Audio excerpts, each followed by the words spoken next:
Hi, everybody. Welcome to English Digest. I'm Tom. Hi, I'm Stephanie. It's our culture unit for the month of July, and we're going to go to Japan and talk about a concept there that really doesn't exist here in Taiwan. It's something called Wabi-Sabi.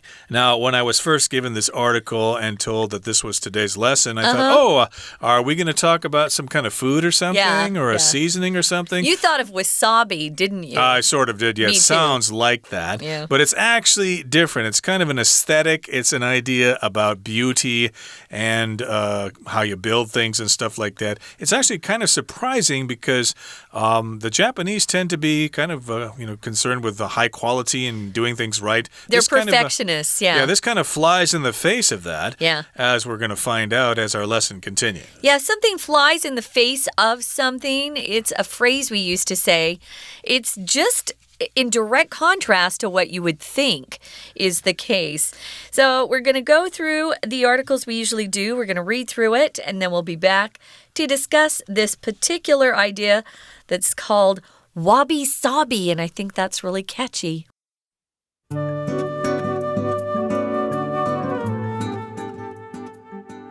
For some people, art is about the pursuit of perfection. But what if perfect doesn't always mean best? That's the philosophy behind the Japanese term Wabi-Sabi, which is difficult to translate neatly into English. At its heart, the idea of Wabi-Sabi is about finding beauty concealed within life's imperfections. The most direct meanings of wabi and sabi do not necessarily help us understand this aesthetic idea. Its real usage is best understood by considering things like cherry blossoms. Even though the flowers only last a short time, they are cherished for their beauty. In a sense, their impermanence actually adds to their appeal. One must appreciate their beauty while the opportunity is there. Examples like this one are found throughout Japanese culture. Long ago, a Japanese tea ceremony would only be done with finely made, high-quality teaware. Over time, tea ceremony masters adopted a style that embraced rough, mismatched, or even broken pieces. The imperfections in the tea set helped shift the focus of the participants onto the experience of preparing and drinking the tea.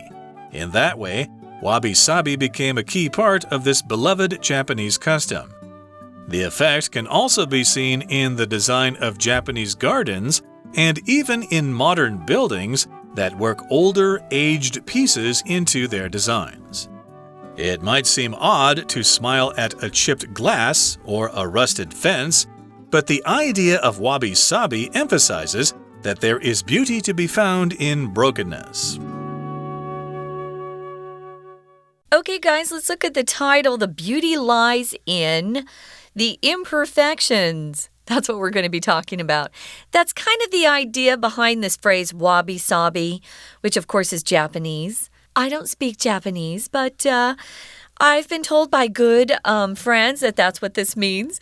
So it's actually beautiful if you have something that is put together with a lot of imperfections. Of course, if you have an imperfection, it just means there's some sort of fault or blemish or mistake or maybe undesirable feature in something that you have. And with all of those imperfections put together, it sort of turns into something that's quite lovely. To be honest, we don't have a lot of perfection in this world to begin with. So we should appreciate each other's imperfections. I think that whole idea is kind of nice to think about. You know, we want our husbands or wives or kids to be perfect. No one is perfect. And you kind of have to love people despite their imperfections. Love them because of their imperfections. And this is what this whole aesthetic is about. Imperfections are really quite beautiful. They are. They're kind of flaws when things are not perfect. So, yes, there is beauty in flaws or in imperfections. And in Japanese culture, that concept is called wabi-sabi. You'll have to look up the kanji yourselves on that one. But here in the first paragraph, it says, for some people, art is about the pursuit of perfection. So indeed, for some people, when you study art or if you are an artist, you want to seek perfection. You want to get better and better until you're perfect. But what if perfect doesn't always mean best? Right. That's an interesting question, okay? We want to be perfect, but that may not necessarily mean you're the best. This is an interesting idea for someone who has been in the arts. I remember, telling my voice teacher I wanted this to be perfect. And she'd say, Stephanie, perfection isn't the goal. You want to move people with emotion. And there are people in music, at least, that are, technically perfect or technically very good, but they don't move you when they play or sing or perform. We want to actually move people instead of just being perfect or worrying about perfection. So forget about perfection and just do a great job. And it's actually more appealing to people, I think, overall than just, sort of boring perfection. So it's a philosophy that we're talking about today. Behind this term, Wabi-Sabi, philosophy is kind of your view of life, what life means. You can study philosophy in school as a major. It's a study of nature, of knowledge, of reality. Why are we here? What's life about? What do I want to accomplish? And it can be a major in college, but a lot of people just like philosophy and read different types of books about it. So this is the philosophy behind this term wabi-sabi.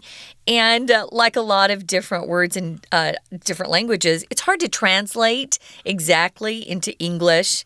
I found that to be true, in lots of different languages. Sometimes it's just better in that language. I love your 过分. It doesn't really translate into English as well as it does in Chinese. We have to translate it in different ways, and it's much longer. You guys use it, so well in Chinese. Well, it's kind of like this with Japanese. There's no really direct translation that means exactly the same thing. Yeah, it's we don't have a concise little term. We have to sort of summarize it in many words, and so it kind of loses its meaning after that point. But at its heart, or at the core of its meaning, the idea of wabi-sabi is about finding beauty concealed within life's imperfections. We all know life has many flaws, but the key to wabi-sabi is to find that beauty in all of those flaws. Now, let's take a look at the next paragraph here. It says, the most direct meanings of wabi and sabi do not necessarily help us understand this aesthetic idea. So if we look at the individual kanji, or the individual Chinese characters there, they don't really help us understand the entire concept, or at least we can't understand the entire aesthetic idea. So here is the word aesthetic. That's probably hard to say, especially because it has the TH sound in there. Aesthetic. Some people say aesthetic.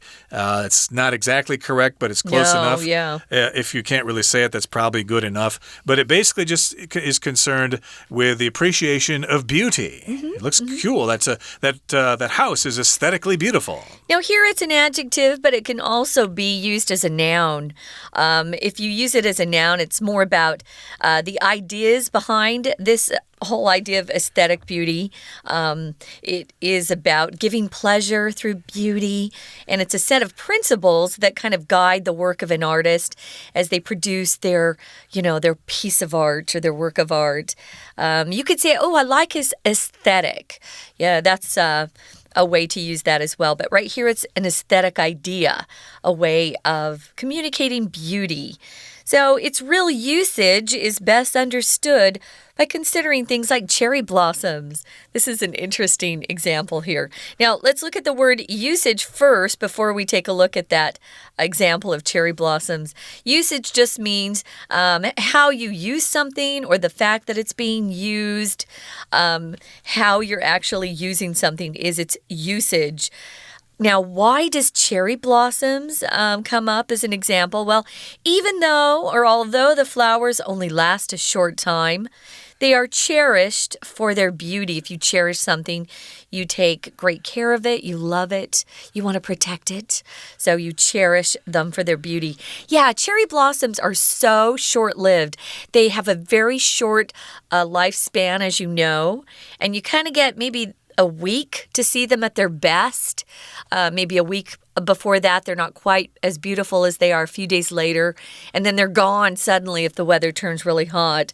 So you have to be quick, and you have to kind of time things very well to see the best of the cherry blossoms. Right, so I suppose that adds to their beauty there, knowing that they're not going to be there for long. So the flaw is that they don't live forever, but the beauty is the flowers themselves, enhanced by the fact that they're not going to be there for very long. So yes, in a sense, their impermanence actually adds to their appeal. So impermanence just means they're not permanently there, they're temporary, and one must appreciate their beauty while the opportunity is there. Yeah. You need to, what is it, carpe diem? You need to seize the day. Carpe diem, yeah. Diem, yeah. You need to seize the day and appreciate things before they're gone and before you are gone as well. I think this is a good midway point to stop here. We'll stop and listen to our Chinese teacher, but then we'll be right back. 听众朋友大家好，我是安娜。我们今天要带大家来探究一个日本的一种艺术吧，或者是一种他们对美的欣赏，叫做 Wabi-Sabi。其实 Wabi-Sabi 这种所谓侘寂呢，中文其实还是听不懂到底是什么意思。但是我们在标题当中有看到，其实对于 Wabi-Sabi 的解释就叫做 The beauty lies in the imperfections， 在不完美当中的那一种美。所以标题当中动词的 lie in something。lie 当然是躺的意思啦，不过 lie in something 通常我们会把它翻成是在于什么什么或寓于什么什么。不过这篇文章我们设计成克漏字哦，所以我们现在一起来看一下第一段的地方。其实对某些人来说，当然艺术就是要一种完美的境界嘛。可是如果说完美，其实完美并不是总是意味着最好。如果是那种情况，那到底是怎么样的一个情况才叫做美，才叫做艺术呢？好，那我们来看一下，其实啊，在日本当中，我们就刚刚提到有一个 Wabi-Sabi， 就是有一种 philosophy， 这种对于艺术的哲学。那么在 Wabi-Sabi 背后，其实就是要讲一种不完美的状态。接下来的第四句 ，at its heart， 字面上是在心中，其实指的是本质上。本质上，这种 Wabi-Sabi 的想法，它其实就是要寻找在不完美当中的那一种美。好，我们来看一下第一格。第一格呢，它只有一个动作叫做 conceal， 隐藏，但是其实它考的是文法。那么 conceal 这个字是 A 藏了 B， 人藏了什么东西，所以现在看到第一格前面叫做 beauty。Beauty 是被藏在 imperfections 不完美当中，所以第一个答案应该选 B， 而且它其实是一个关系子句的简化哦，它本来应该是 that is concealed， that is 的省略，所以第一题选 B。 好，那么 Wabi-Sabi 呢，当然它最直接的意思啊，并不一定能够直接帮助我们理解这种美学的概念，因为啊，其实我们如果透过仔细想想看，樱花这种东西，我们比较能够理解它真正的用法啦。在第二句当中，我们看到的是被动 ，its real usage is best understood， 最被能理解就是借由想想樱花，为什么呢？因为其实樱花很漂亮，但是只能维持一小段的时间，这就是一种不完美。但是大家还是很喜欢、很珍惜它的美，所以从某种意义来说，这个所谓的不完美，樱花的短暂性就增加了它的魅力了。好，我们来看一下第二格的地方出现了4个片语，那么4个片语当中 A 的选项add to， 我们通常说 add 就是增添、添加，把 A 添在 B 上叫做 add A to B，add A into B， 所以如果把添加物摘掉 add to B 就表示有增加 B 的意思。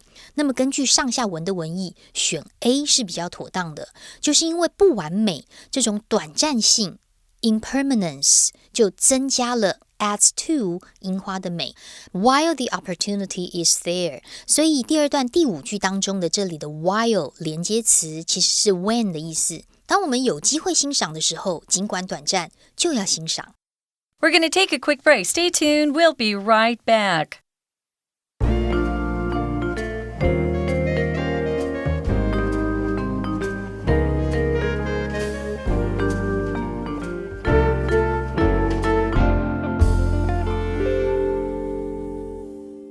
Okay, let's continue with our lesson. We're talking about Wabi-Sabi, and we're trying to explain this concept because it is a Japanese concept that does not have a neat English translation. So we're trying to explain it to you now. It's kind of all about finding beauty concealed within life's imperfections. Life is not perfect, but we can still find beauty in life, which is imperfect. So, again, we gave you the example of cherry blossoms. That's one example, but examples like this one are found throughout Japanese culture. There are many other examples in Japanese culture. Long ago, for example, a Japanese tea ceremony would only be done with finely made, high-quality teaware. That makes sense. The Japanese tea ceremony is very refined.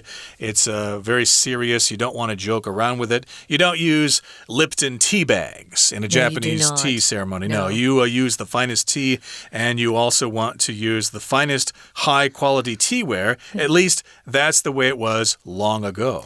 Well, I still think of it like that. I'll pass shops that are selling, Japanese teaware here in Taiwan and think, wow, those sets must be really expensive. They look so perfect and so beautiful. So I was surprised to find that actually it's turned into something where you can use this concept of wabi-sabi in these very, very formal and they seem to be almost perfect tea ceremonies in Japan. Well, they started out using very high-quality teaware. The teaware, of course, would include all the cups and saucers and the teapot, and they have their special way of performing or serving the tea. But over time, the tea ceremony masters, and that's the person that has trained long and hard to be a wonderful master, they adopted a style that embraced rough, mismatched, or even broken pieces. So maybe it turned out to be kind of cool that they had the broken pieces. They might symbolize that they had a lot of experience, that these pieces had been through many, many different ceremonies, and they had more value because they'd been used over time.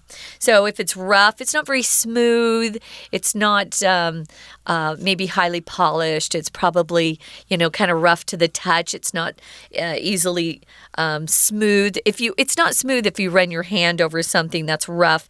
Mismatched means they don't go together. So you might have a teacup and a saucer that come from another set that they had to substitute in because they broke one. Or you might even have a saucer with a chipped part, a part that had broken off. And those were considered cool.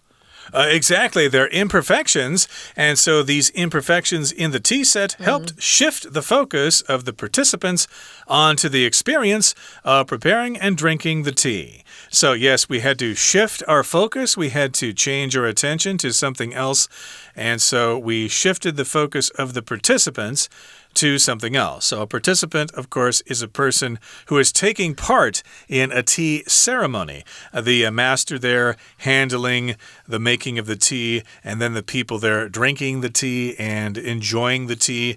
The participants' focus there had to change. We didn't focus on them so much. We actually focused on the actual process itself, the experience of preparing the tea and drinking the tea. That was more important than the people and the implements.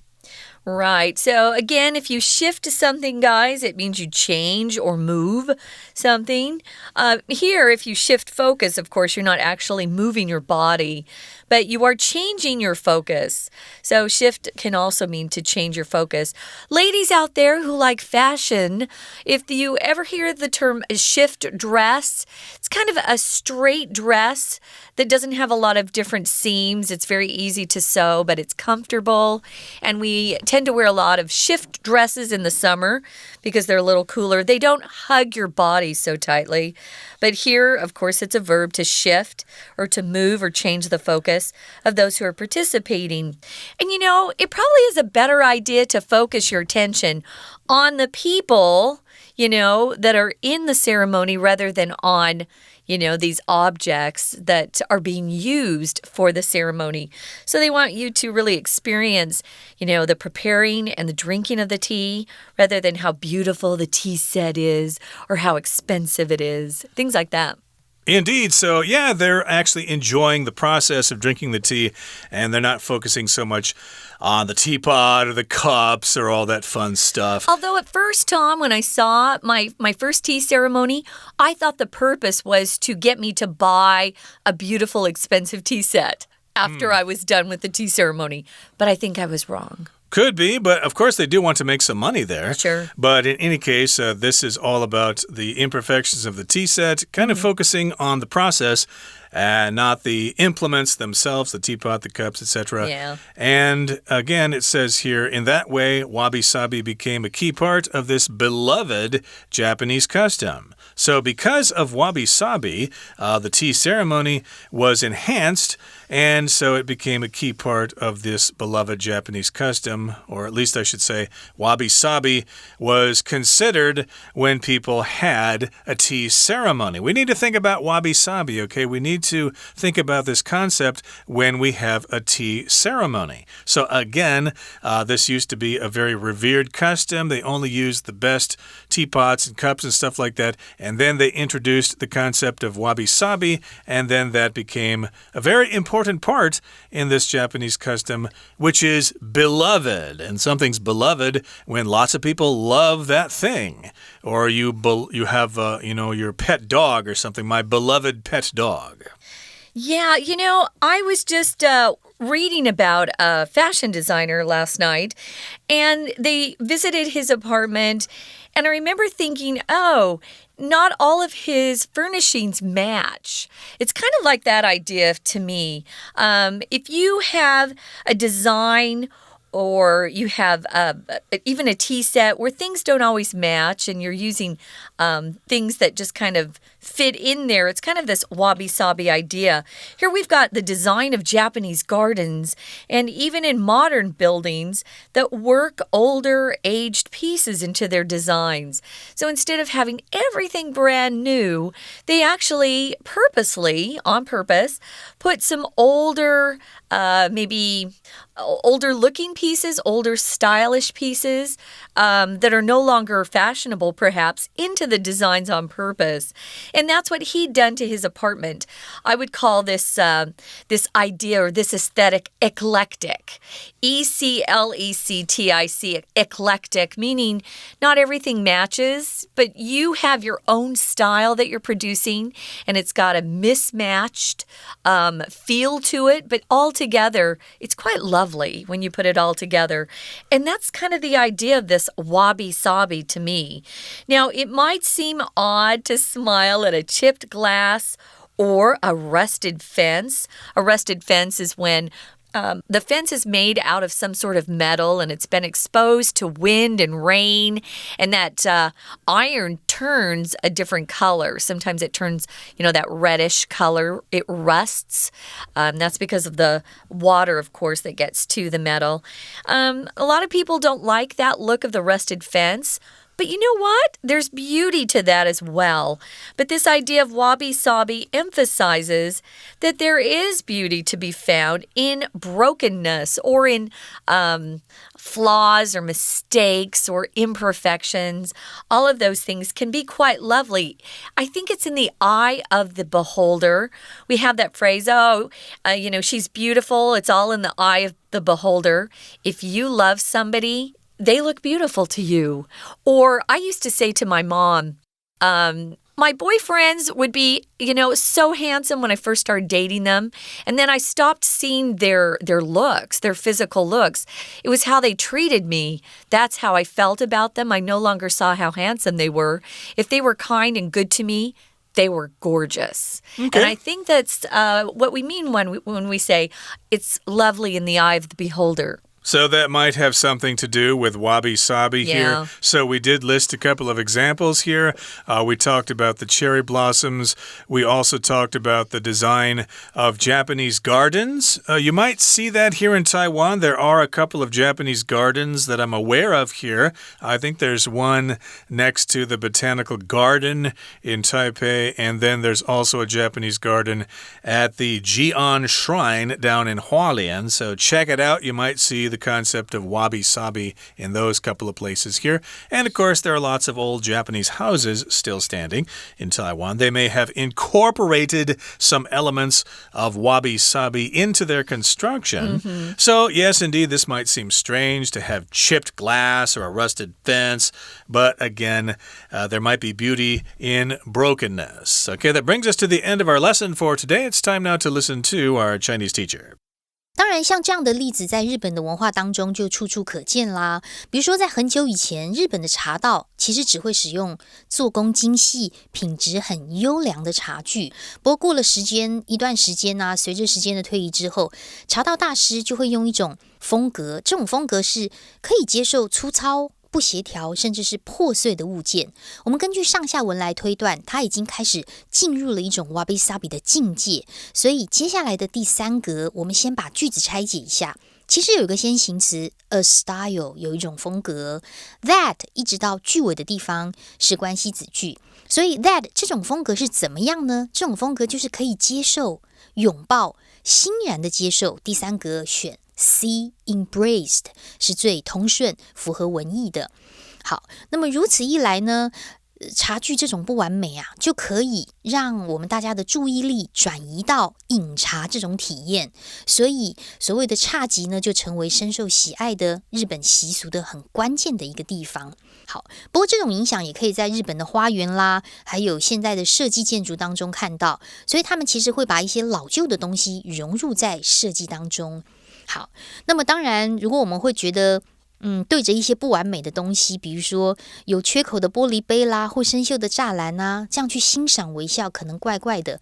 不过侘寂这种概念是强调在不完美、在破碎当中还是可以发现美的。所以最后面的第五格我们来看一下，根据文意，当然如果你要了解一下这个句型，最后面这一段的第一句 it 是一个虚主词，就不难选啦。所以这里文意提到 it may seem odd， 虚主词这件事情可能会怪怪的 strange to smile at a chipped glass or a rusted fence， 这样子好像怪怪的，但是其实 Wabi-Sabi 强调的就是要在不完美当中去发现美。